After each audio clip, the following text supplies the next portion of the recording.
to you about being vital.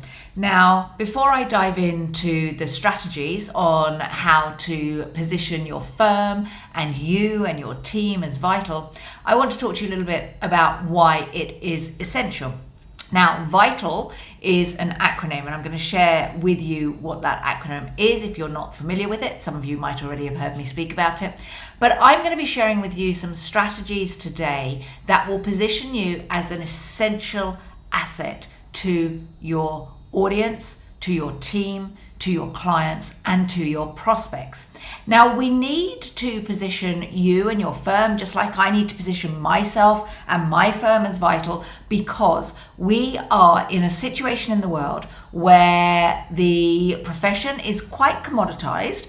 We have to stand out. We are in a situation where the world is talking a lot about the R word, the recession word, and we are also in a situation where everybody can do marketing. Everybody can go online, anyone can have a LinkedIn account, anyone can do Facebook, and we are all struggling to cut through the noise. And when we are struggling to cut through the noise, we have to up-level what we do. We have to up-level the quality of our content, we have to up-level the quality of our message, and we have to up-level how essential we are to those who are watching us on social media.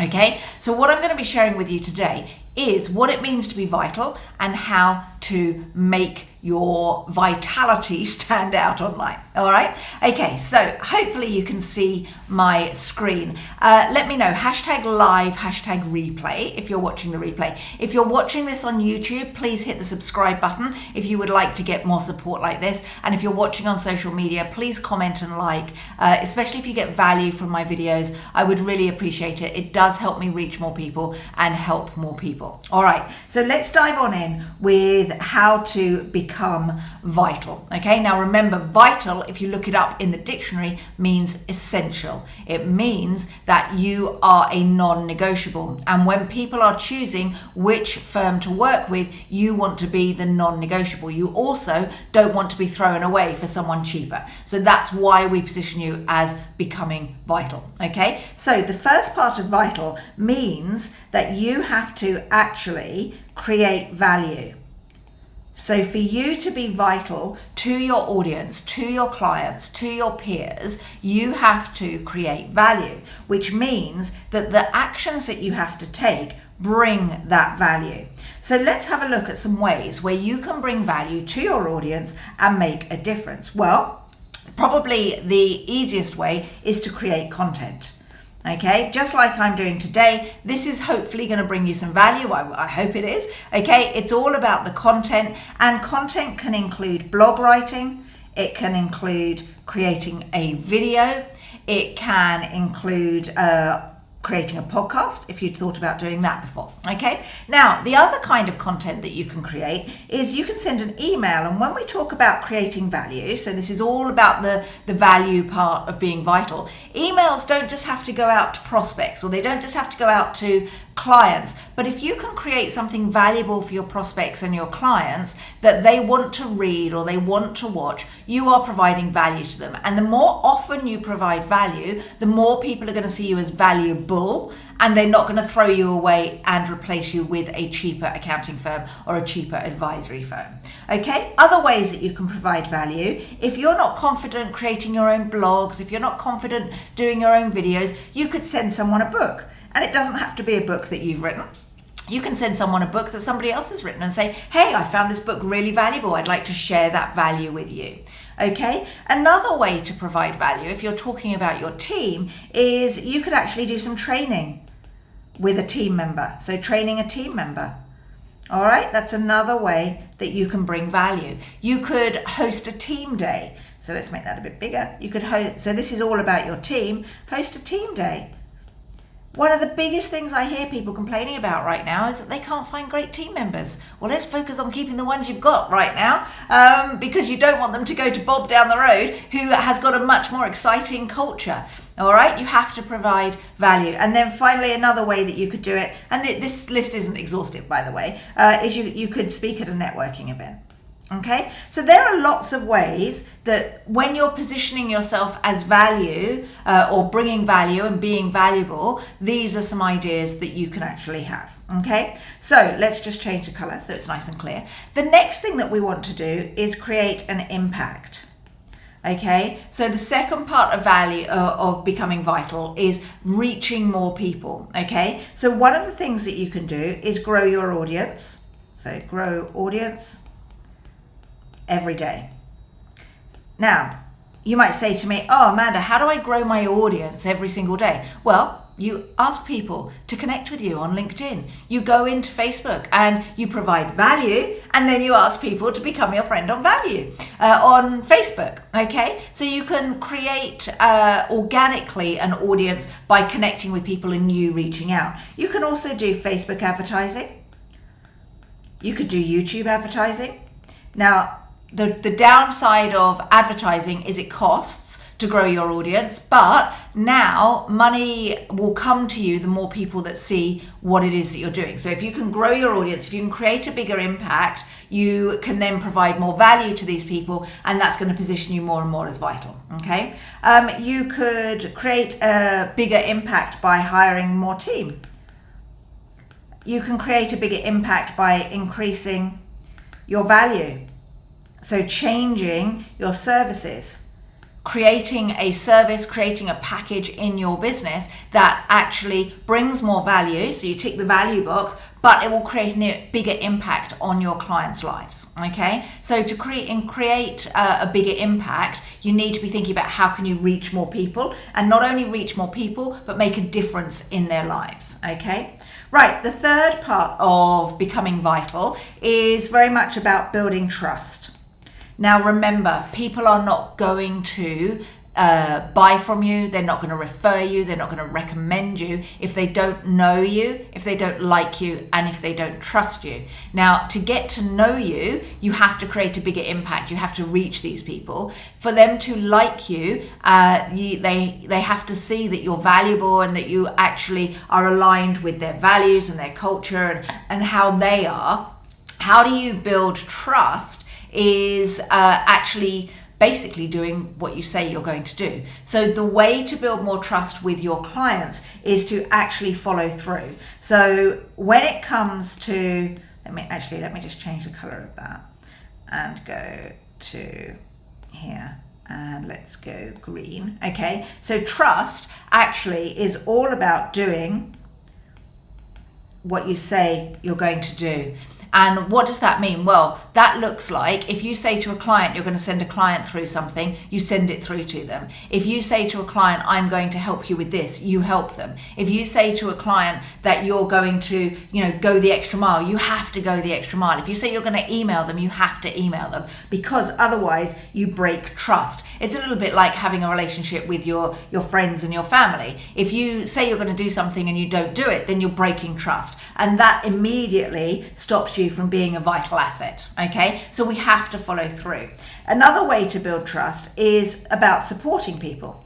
Okay, so we're going to build trust by supporting team members, by being there for them, by helping them. This comes back to the training side of things. Okay, so you're going to create an impact on someone's lives if you can train them and you can help them more. You're going to bring more value to their lives if you can train them and help them. So supporting your team members will help you build trust. And if you can build trust with your team members, they're then going to build trust with your clients, because they are going to learn by example, just like children do. Your team members will follow through and they will do what you say you're going to do. Okay, all right, so the other thing that we need to do to build trust is actually nurture relationships. So when we think about, let me just write that down, nurture relationships. When we think about how we are going to get clients, for example, only a tiny percentage of your audience out there are looking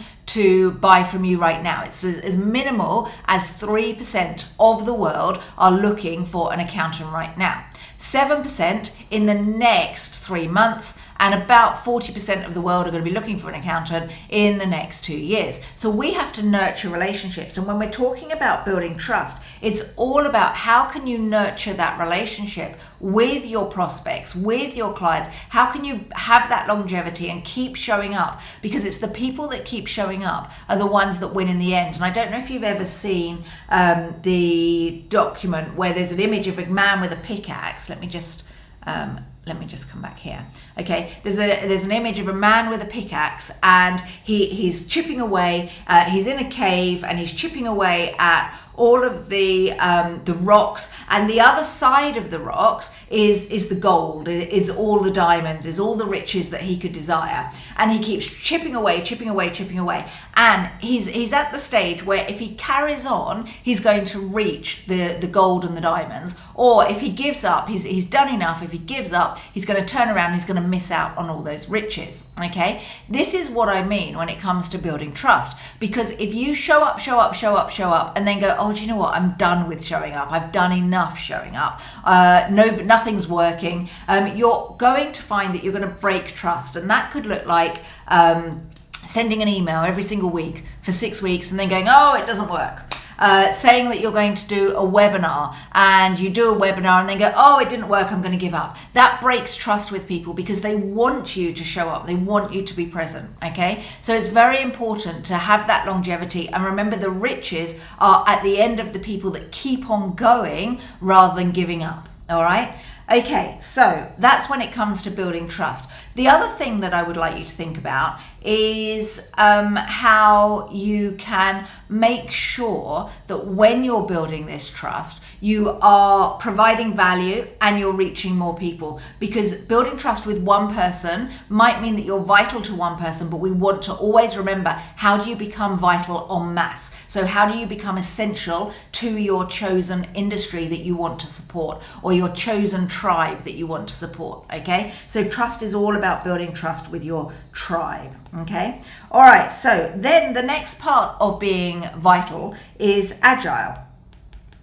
Okay, you have to show that you have an agile approach. And why do you have to show that you're agile? You know, you're an accounting firm, you run an advisory practice. Why do you have to show that you're agile? Well, the reason why you have to show you're agile is because new businesses want to work with people that are ahead of the curve. And you'll hear me talk about it all the time. You don't want to create a faster horse in the profession. You want to create a motor car. Okay, just like Henry Ford said, if I'd listened to my audience, I would have created a faster horse. And he went, you know what, I'm going to find a different way to innovate, and I'm going to be more agile, and I'm going to create a motor car. And we're forever grateful for that, because that has changed everybody's world. All right, so agile is having a look at how you can do things without your maybe the way that you normally work stopping you. So what we have to do is have an agile approach to innovation, which means that you have to take action without overthinking. Let me know if you're watching this live, let me know, or even if you're watching the replay, let me know how many of you overthink and it stops you from taking action. Do you overthink, and does it stop you from taking action? And what we have to do to show that we're agile is take action without overthinking, because we don't have time to think. The world is super fast paced, and you will have competitors that will copy you. The only way to overcome this is to outthink them, out innovate. You have to work super fast. You have to work fast. You have to break things. You have to be prepared to break things. To show you're agile, you have to take action without thinking. Now, what ways could you do that? Well, you could read a book, or actually just read a chapter, get a nugget, and action immediately. Okay, you could watch this video today and go, do you know what? I'm not providing enough value. I'm going to write a blog, and I'm going to go and add 20 people to my LinkedIn. I don't want to add 20 people to my LinkedIn. That's outside my comfort zone, but I'm going to go and do it. I'm going to be agile in my approach. Okay, and then another thing that you could do to be agile is review your systems and redo them.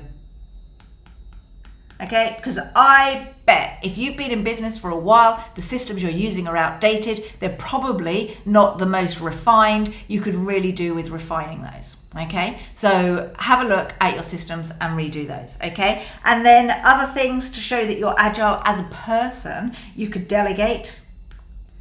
Delegate a task you have never delegated before. Okay, so delegate a task that you have never delegated before. That will show that you're agile. It will scare the life out of you, but it will clear your plate. One of the things we talk about in our momentum program is clearing your plate, getting you back 10 hours a week. Delegation is key to that. Okay.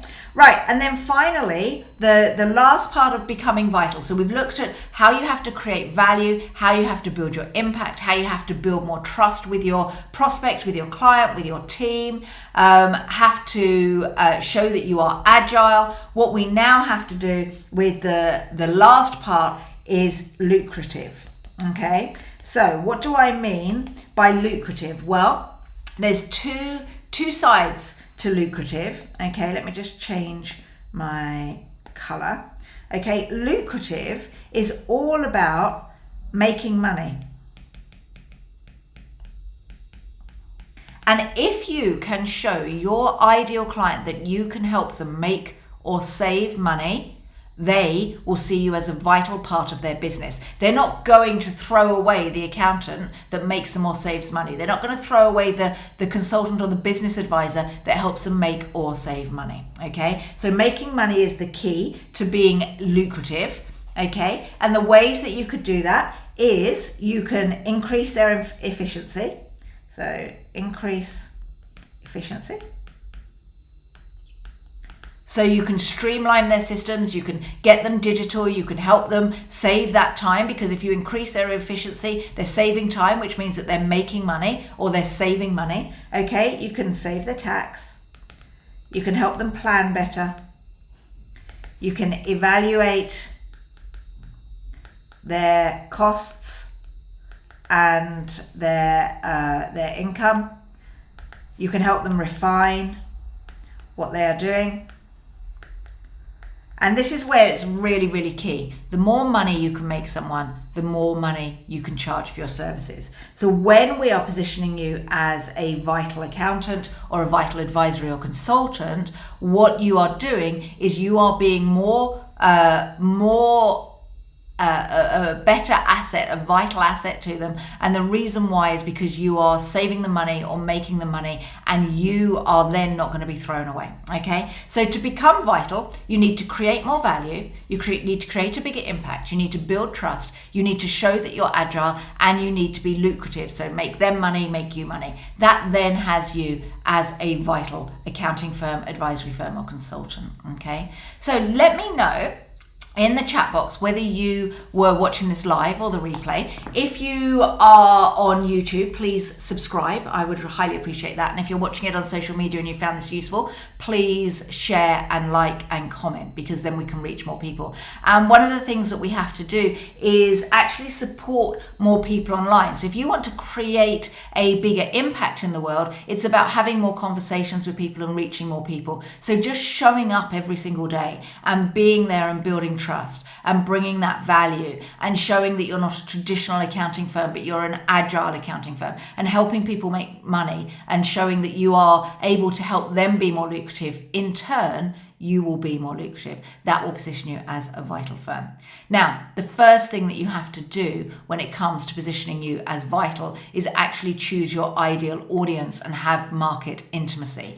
And market intimacy comes from understanding who's an ideal client, knowing their fears and their frustrations, and being able to speak to them in a way that cuts through the noise. Then we can start with the positioning of you as vital. If you would like some support with that, then feel free to reach out. Go to our website, Oomph.Global. It explains a little bit about the momentum program. The momentum program.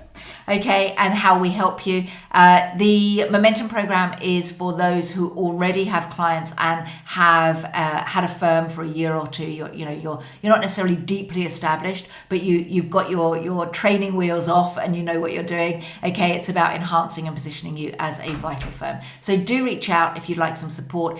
Please subscribe, hit that subscribe button on YouTube, and like and share this video. Let me know what's your biggest takeaway, and don't forget, you're number one job, if you haven't done it already, is to position yourself as vital. Because if you don't, the accountant down the road is going to be seen as a more essential asset than you, and they're going to get the clients and they're going to get the top tier talent that you truly, truly need. All right, I'll see you in the next video. Take care.